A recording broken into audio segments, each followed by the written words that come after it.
I'm Adrienne Giffen, and this is Now You're Talking.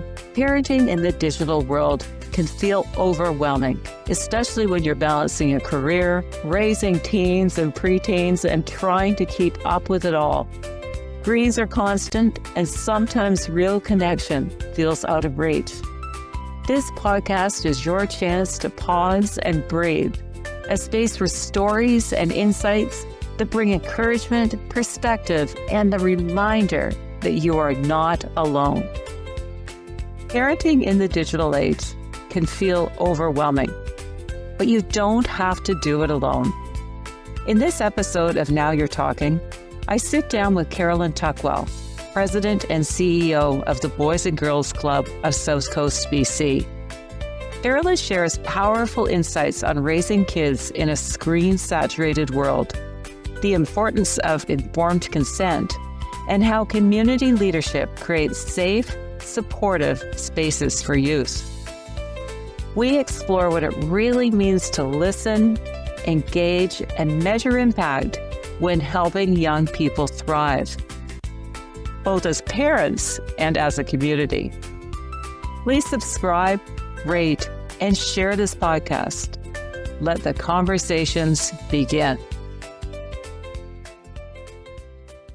Carolyn, thank you very much for joining me today and agreeing to be my guest. And I want to congratulate you because I know you wouldn't mention this for achieving the King or receiving the King Charles III Coronation Medal for your community and leadership contribution for the Boys and Girls Club for the South Coast of BC. So I had to just say that right off the bat because that is amazing. Thank you very much. It makes me a little uncomfortable, and I appreciate that very much, though, because it did feel very special.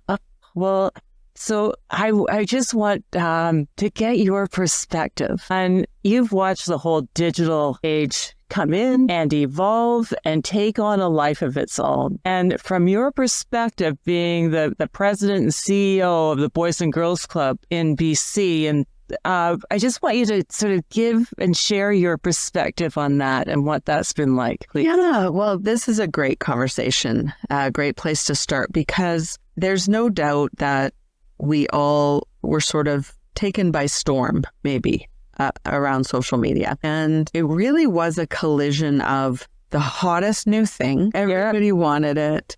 It's going to change the world. It actually was so accessible. Like that became so accessible so quickly to all because of technology being more available and present in our communities and in the lives of kids and families. And we are an employer of young people. 70% of our employees, and we here in BGC, South Coast BC, have more than 300 employees. About a third of those are regular full-time, and the other 2/3 would be part-time seasonal employees. 70% of that group are under the age of 30.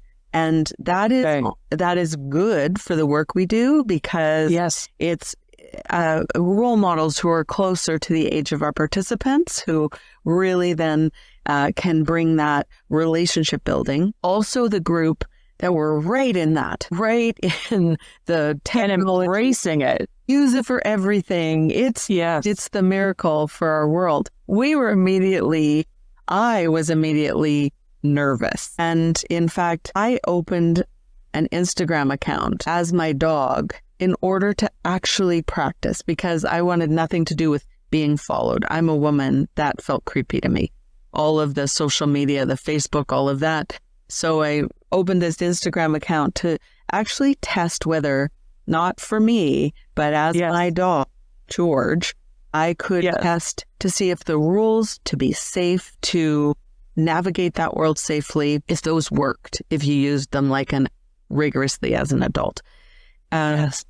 So that was a good learning. Alongside that, though, we quickly knew we needed to consider is informed consent. Because early on in those days when social media was exploding, we were already seeing harm done through social media to individuals. And the reality in those first few years, it became very clear that as soon as you put your content out there in any of those platforms, It no longer belongs to you. Interesting. Yes. So you put something out there, it is there theoretically forever because you don't own it anymore. And that was a very big bucket of ice water in our faces when we realized that. And is that in those things, that's in all the things that we agree to when we click that little button terms? Yeah. Okay. In the 5,200 pages of text, that is embedded. Yes. The companies who own those platforms own that content. So we had to consider whether what young people might post in the context of their relationship with us, whether they're coming to one of our clubs or one of our counseling programs, could we feel 100% or even 90% confident that they were in a position to give informed consent to share that information with the world, that they were connected with us through a counseling program here, a drug and alcohol counseling program, or needed employment program support. Right. And would have no idea that it was out in the world forever and exactly. And that could come back to them that pretty quickly, and we saw this too, pretty quickly, employers were using it to screen employees, scraping their social media accounts to see what's there, any conflict. Or when employees started to run into trouble, perhaps with performance, that would be engaged. And then that was used as part of the cases against whether or not they were the right fit. Yes. So that very quickly brought us to realizing that our responsibility in our relationship with our participants caused us to say, actually, no, we are not opening those channels as a way for kids and families to communicate with us. We very carefully selected the ways we would use the channels for communication with parents as appropriate, but not to open two-way channels, to push information out, to not have the two-way communication, so that we weren't complicit in having supported kids to put content out into the world that someday could harm them. You must have been, how much resistance did you get when you made that decision? It's such a good question. And it was very difficult because going back to our employee group, young employees, many in their early 20s, and very passionate about this and how could we be so archaic. And it took very careful work and transparency. So when we were able to actually present that piece, to speak to that piece, we have a responsibility to decide whether these kids are in a position to be giving informed consent for the implications of this being an open channel. Yes. That we don't own it and they don't own it. They did come around and they appreciated it. And what happened, what we saw out there, in particular in the groups that we know best, who are other nonprofits, policy hadn't been developed. It was just like, go gangbusters, look how wild west. The intoxication of easy and fast and free or affordable got way out ahead of the critical thinking that is required in the best interests of kids. And since those days, we've seen nothing but effort to claw back, create guardrails. We've seen legislation across our country change. Bringing devices back out of schools, shutting down those channels for this very reason, informed and consent. Consent. So because you didn't start it, or it wasn't all a free-for-all right at the beginning, you haven't had to pull it back. It was sort of status quo, so you were not put in that position. It's really true. And then the happy development is that we encouraged kids to be engaging in our programs when they're attending. And so I'll sometimes lightly, I do like a little comedy in my life and in my work, you know me about in that regard. Yeah. The quickest way to get kids to really want to do something, tell them they can't, make it against the rules. So we've never had a no phones policy in our in our programs. What we have said and what we've committed to is creating the guidance and the encouragement for kids to think about really what they're there for. And so if you need to use your phone, of course. And we have computers in all of our clubs that, kids can use for their homework, etc. But really, what we do during the out of school hours is provide a safe, supportive, supervised, but doesn't feel like it, place for kids for social recreation, building relationships outside of school, moving their bodies, failing safely, doing all of the things kids should be doing, which do not have to live on these devices. Human interaction is what we all need. And in these days of social media, we need more of it. We're not villainizing it. We're not saying it doesn't have a role. But when you give kids the opportunity to get the one thing that they don't get enough of in their lives, which is self-directed, safe opportunities to play, be with their friends at any age. Hang out, whatever play looks like developmentally across those childhood years, that kind of place where they do that, they get to choose what they're doing, how they're spending their time there, who they're spending their time with, but not through a screen. And so when you observe, how many kids are on their screens? It would be the minority.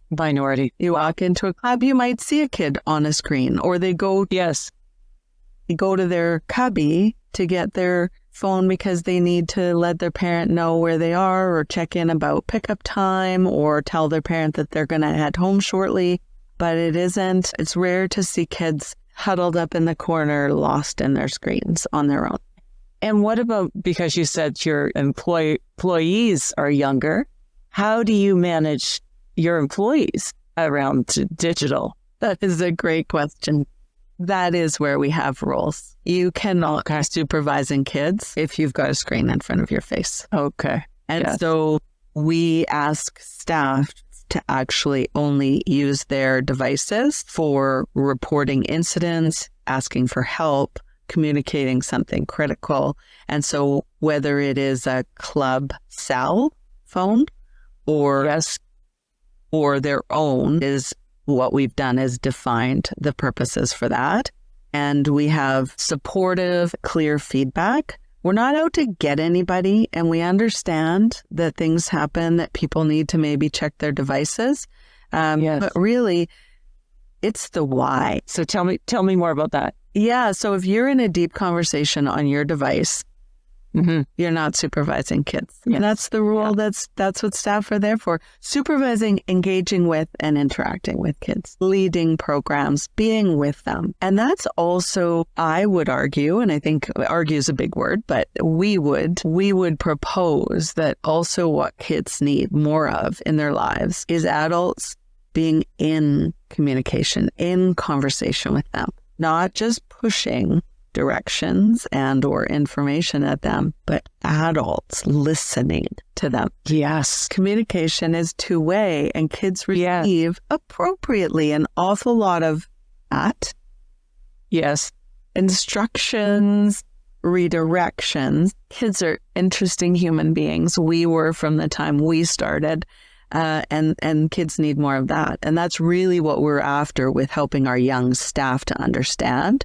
What they're there for is not only head bonks and jumping in if there's been, an injury or if there's a conflict, but in fact, engaging, being a mentor and a role model. And you don't do that when your face is behind a device.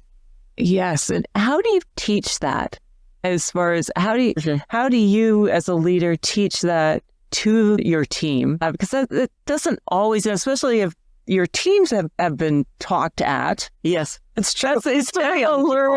a learned skill. Yeah. That it may not have been modeled for them. Yeah. It's really true.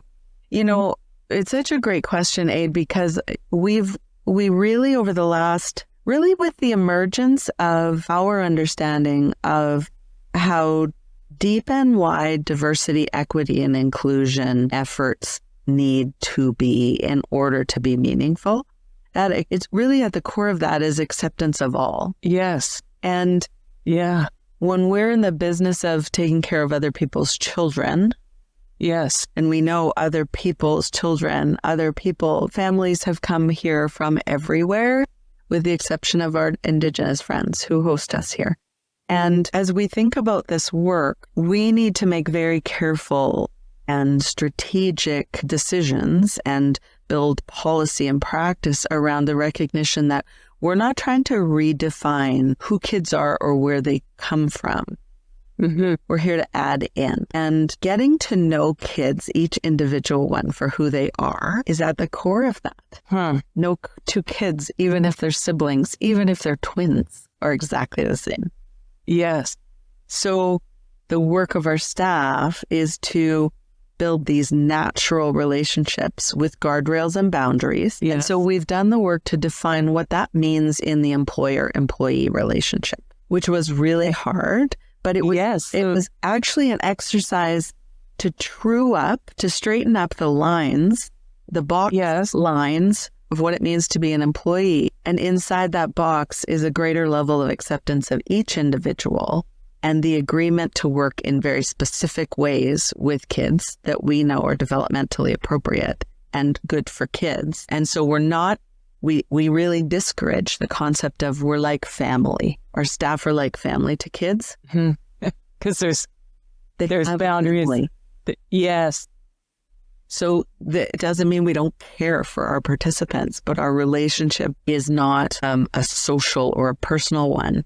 We have an obligation to the parents to be this place that doesn't interfere with their parenting, allows their culture and their family's interests and ideas to remain present while we actually focus on what we know are principles of really solid, healthy child development. So, yeah.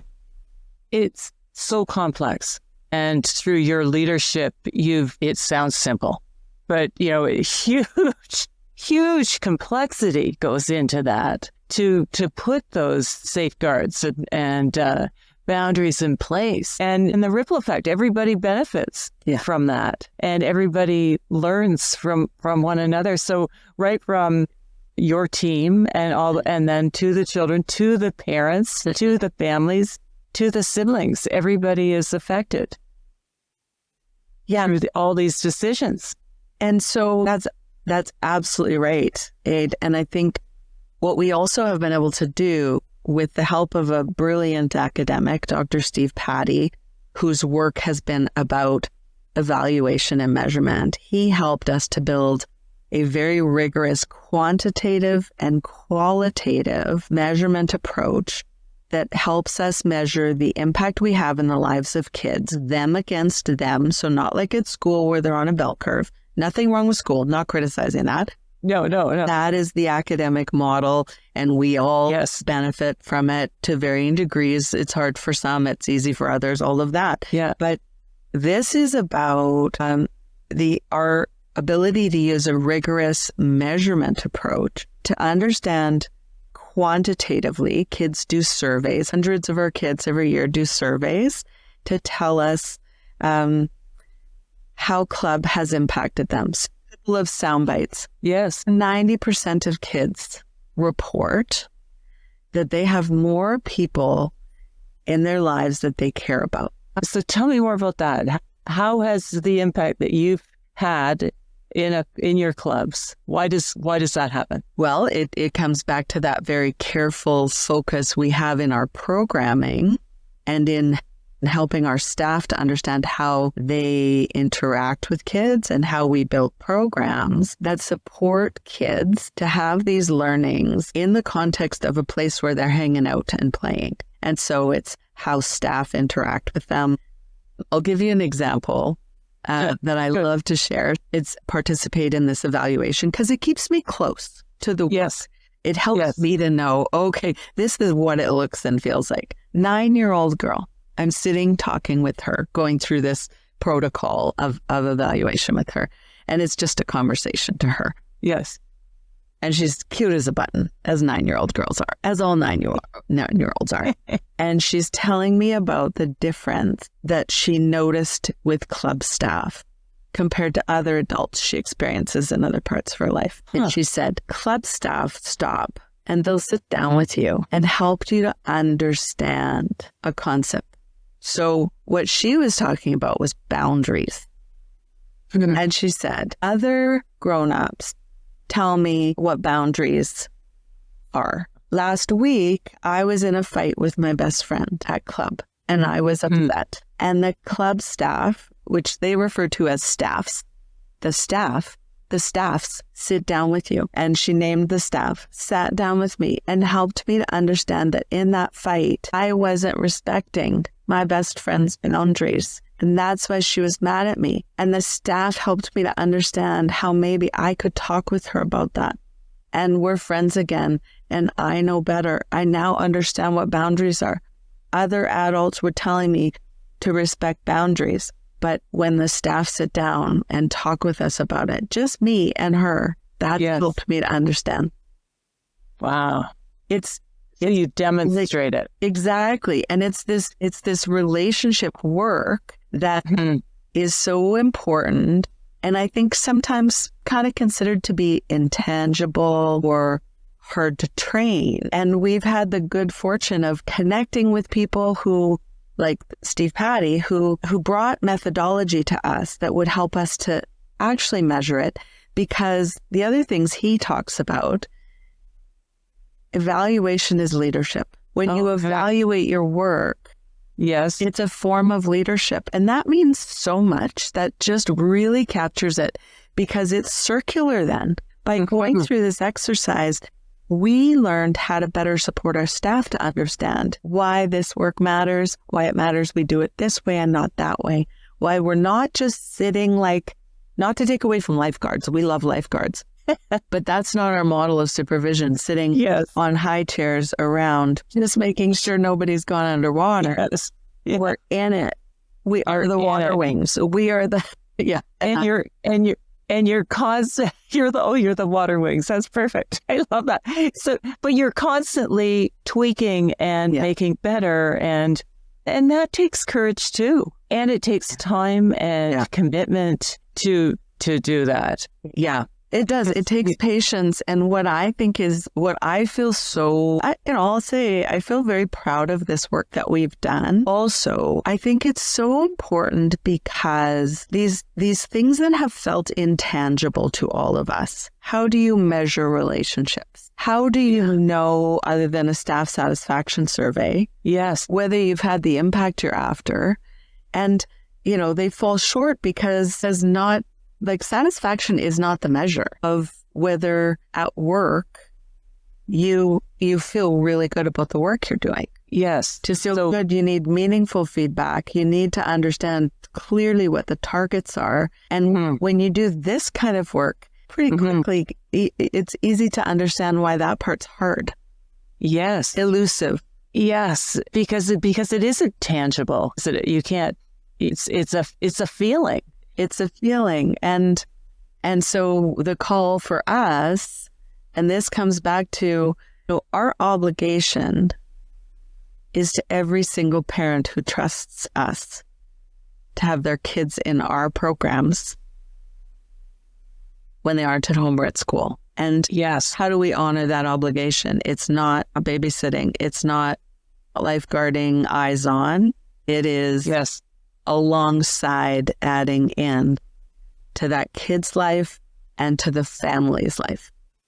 Yes. So when that 9-year-old says from her heart that this is her perception of boundaries and how she has boundaries imposed on her regularly, it sounds like, but when she can actually hear and internalize that and then take that forward as a life lesson.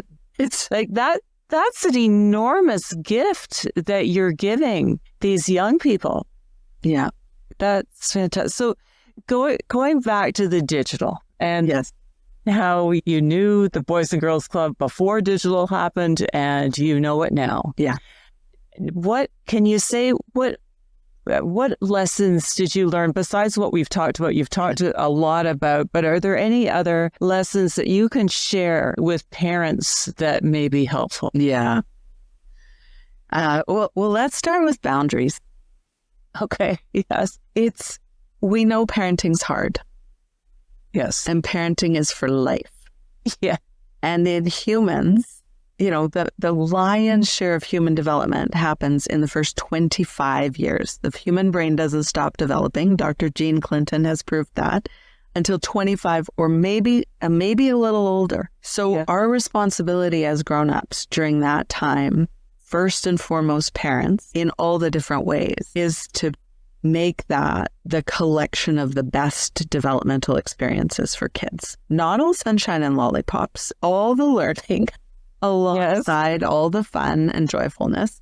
And so when we think about parents, we know how hard it is. We know the pressure that parents feel to protect, to be a great parent, to provide everything, to make ends meet is always on the list. And so we first want parents to remember it is hard. It's not just them. Mm-hmm. So one of the most important jobs you can have is to be a parent to a human. Everybody's doing their best, including the kids. Yes. Which can be annoying. No question. Those things are hard. And what kids need more of is, I think, two things: human interaction, the real thing. And then second, patience. We live in a world of urgency. Yes. If we're really critical about it, we can say a lot of it is false urgency. Our idea of being in a hurry, doing more, faster, all of that. And kids are learning constantly. And there's no doubt life is full of pressures. And those moments to actually just sit and be and maybe be conscious of the role doesn't always have to be teacher or teaching or correcting. Yes. Listening is such a powerful behavior to practice. Be curious about your kid. What do they think? See who they are. Those are things that in our busy, busy, busy lives, and parents are tired. It's all real. Yeah. The moments, whether they're 2 or 8 or 18 or maybe even 22. Yes. That practice of being in a conversation. Conversation is two-way. Yes. Yes. It's not always just correcting everything, directing and or admonishing. Yes. Finding that patience to be like, here's a moment I can just be in this with you and see who you are. Yeah. Oh, well, that's such words of wisdom, Carolyn. That's a perfect segue in to my game, Now You're Talking, which I know you've played. I sure. And so what I'd like to do is ask you a couple of questions from the game. Okay. Just is a way of bringing people together, and strangers can become friends, and we can sit around the table and learn so much more about one another. And I've watched generations play together, and it's fascinating to hear the wisdom that come out of the mouths of these young kids. It's incredible. 8-year-olds, and 9-year-olds, like you mentioned. So what do you know now, Carolyn, that you wish that you knew in your teenage years? I wish I knew I wasn't broken. You wish you weren't broken. I wish I knew that I wasn't broken. I see. Okay. Then. Tell me more. Oh, I think my own, I've done my work to really on myself. I think as the youngest in a family, and I know my parents, loved us deeply and brought their best as parents do. I know that now. I felt always less. And that's me. That's how I'm wired. I think I've really come to understand that. And I think I wish then I knew that wasn't it. I was just me. Yes. And you were enough. Yeah. Yes. Yeah. Okay. Thank you. It is. We are all a work in progress, aren't we? And we continue to be at every stage in our lives. Yeah. So, and it's only by looking backwards can we really truly understand.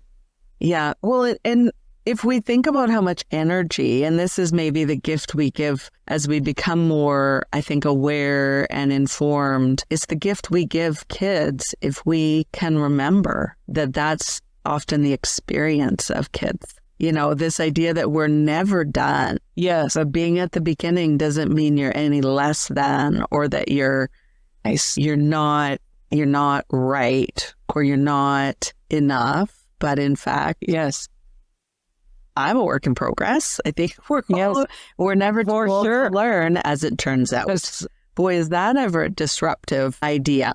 And like for some people, grown-ups, that would feel like a very big assault on their ideas. Yes. To understand they're still learning. Yes. Yeah. Yes. And I agree. We are in a constant state of learning, for sure.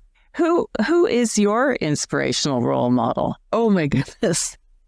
I love your reaction. Well, I love this game. This is it is all the things you've said. Strangers, people you know well, the experience of hearing these answers is a gift. Who's my inspirational role model? I have a collection of people. Yes. And I think it's maybe more qualities now in people. I think this understanding that everybody has something really remarkable, or many remarkable things about them. I think people who are clear and unencumbered by extreme versions of good ideas, like the idea that they're enough. People who live in the world with that comfort are people I want to be around. Yes. Okay. And that can be almost any... Yeah. Okay. Interesting. Yeah. Yeah. Okay. Yeah. That comes through your childhood then. Yeah, it does. Because when I think of it, those two questions connect. Yeah, they really do. Yeah. And people who seem, I guess, like that kind of sense of like balanced confidence and empathy and emotion, that just, those grounded people who like the right version of ego. We all have ego. Yes. Yes. And a balanced sense of their roles, that their only reason for existing is not to save others. Like that to me is a little bit of a trigger in the world when people are wearing the big badge of honor on their chests. As my contribution to the world is I save others without regard for whether others need saving. Is sometimes how that yes. experience. Wow, yes. I'm really opening the vault here. Those are like, we're all in this together. We're all perfectly imperfect and human, and dropping those big people who have already dropped those big kind of rocks and have that kind of sense of themselves and humility, and really an appreciation that everyone is doing their best. Oh, generosity, yes. Spirit is yeah. So some people, you're attracted to people who've gone through the whole, that have done as much introspection as you have, probably, and learn to let go of a lot of things and accept their own selves for who they really are. Yeah. And for all the imperfections. Yeah. Yeah. Yeah. Yeah. So one more question. What lesson has taken you the longest to learn? I'm just going to keep asking these so I can get that reaction. Just keeps getting better. Deep Thoughts by Jack Handy. Let's see. What lesson? Yeah, I think it's the lesson. How do I describe this lesson? I mean, it is all interconnected. My reflexive reaction, or my reflexive internal story, is that I don't have it right. And it's so the lesson to get that balanced, to have it be able to recognize when I don't have it right. Yes. I don't ever want to lose that. I want to not have so much energy wasted in the self-criticism that takes time and energy and is not helpful, and to be able to feel more comfortable, right? Okay, I do know this, and this is okay, and not in an arrogant, I know everything kind of way, but Yeah. No. I feel confident. I don't need to worry about that. That energy can be replaced with curiosity and listening. Yes. To others. Yes. Meeting others where they are. Yeah. So giving yourself permission to accept that you do get it right. Not every time, like you say, but to actually give yourself credit for getting it right. Yeah. Okay. But boy, that's a thread. Isn't that a thread throughout your whole, those 3 questions that I asked? Totally. I know. It's just a complete thread. There's like a whole body reaction for sure. There is. Yeah. So what, thank you very much for sharing your authentic, true self there. What words of wisdom, Carolyn, can you provide to other parents who may be feeling alone in parenting or struggling with raising children at any age? What can you give them or say that will give them hope? Yeah. Okay. So there's maybe 2 or 3 that I think. I'll start with that old saying, it takes a community to raise a child. It means something. We're humans, and family for sure first, right? Like that, your family is your home, your heart, your support. It's okay to trust others and trust others to come in and be part, not necessarily of family, but to add in and to trust them to be alongside as someone else, to be part of your child's life that you feel you can trust. And so it's, that is a really important thing for parents to remember. You're not alone.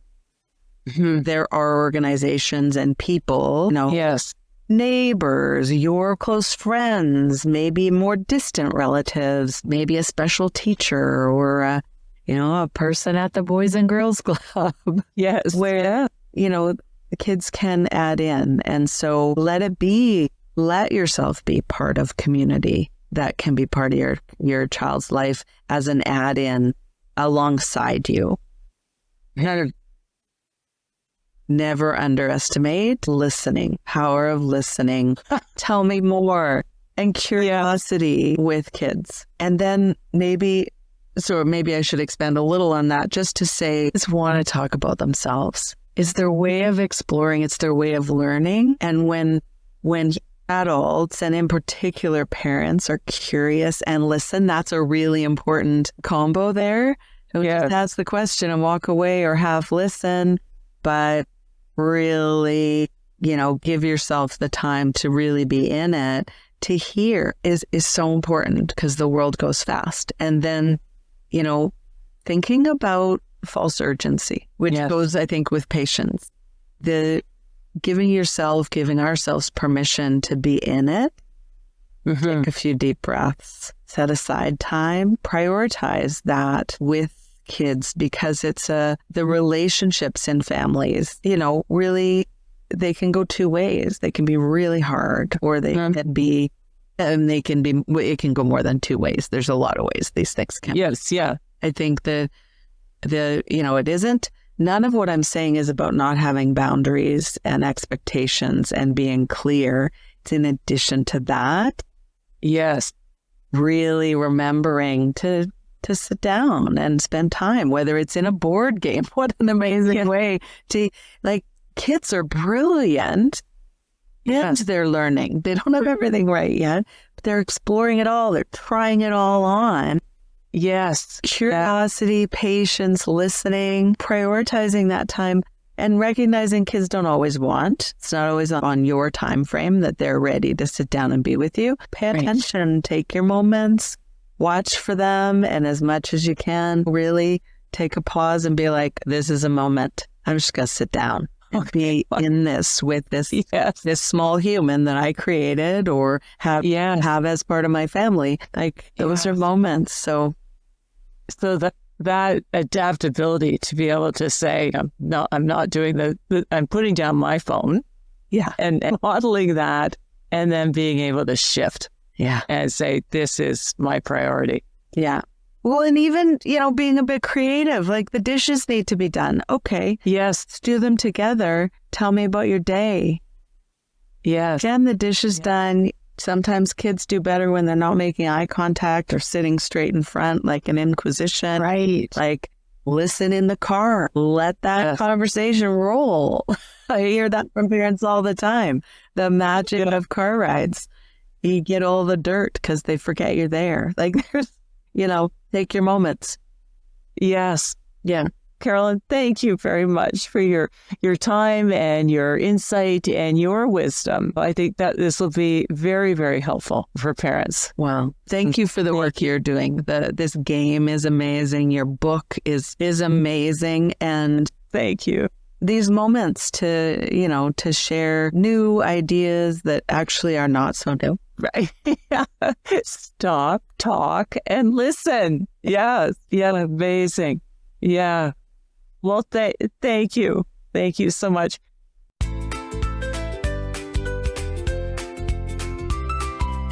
If this conversation sparks something in you, whether it's rethinking your parenting approach, the role of social media, or the power of community support, share it with another parent or youth worker who could use this encouragement. And if you love today's insights, subscribe to Now You're Talking wherever you listen to podcasts. Let's keep creating safe spaces, asking better questions, and raising a generation ready to thrive together. You've been listening to Now You're Talking, parenting with a busy career while guiding kids through the lure of screens isn't easy, but meaningful connection is always worth it. Take a moment to start a conversation with someone you care about. It could be the highlight of their day. Until next time, let the conversations begin. Now You're Talking.